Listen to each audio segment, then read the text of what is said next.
நம்ம கல்யாணம் நடக்குமோ, நடக்காதோன்னு பயங்கர அப்செட்ல இருந்தேன். மகாணி தான் எல்லாத்தையும் ஏற்பாடு பண்ணி, நம்மளுக்கு கல்யாணமே பண்ணி வச்சாங்க. அவ்வளோ சிரமப்பட்டு, அப்ப நான் ரொம்ப சந்தோஷப்பட்டேன். ஆனா, இப்ப நான் ரொம்ப வருத்தப்படுறேன் அனாமிகா. உன் கூட சேர்ந்து வாழ்றதே ரொம்ப வேஸ்ட்டுன்னு நான் நெனைக்கிறேன். இனிமே வந்து உன்னோட ட்ராவல் பண்ண முடியாதுன்னு நான் நெனைக்கிறேன். அப்படின்னு பயங்கரமா விஜய் கோவப்படுறாரு. அப்ப அனாமிகா வந்து, "அதுக்கு இப்ப என்ன?" அப்படிங்கிற மாரி பேசுறாரு.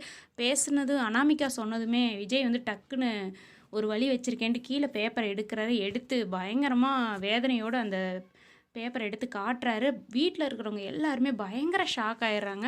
எல்லாரும் இது என்னதுன்னு கேட்கும்போது, "டிவோர்ஸ் அப்ளை பண்ணியிருக்கேன்" அப்படின்னு சொன்னதும் பயங்கரமா ஷாக் ஆயிருதுங்க. விஜய் வந்து, "இதுதான் என்னோட ஃபைனல் முடிவு. இதுல நான் எந்த மாற்றமும் இல்ல" அப்படின்னு சொல்லிட்டாரு. பயங்கரமா ஷாக் ஆயிருது. இனிமே அனாமிகா என்ன பண்ண போறாங்கன்னு தெரியல. விஜய் பயங்கர கோவமா இருக்கிறாரு. "சத்தியமா உன் கூட வாழ முடியாது" அப்படின்னு விஜய் சொல்லிட்டாரு. நீங்க என்ன நினைக்கிறீங்கன்னு கீழ கமெண்ட்ல சொல்லுங்க. புடிச்சிருந்தா ஒரு லைக் குடுங்க.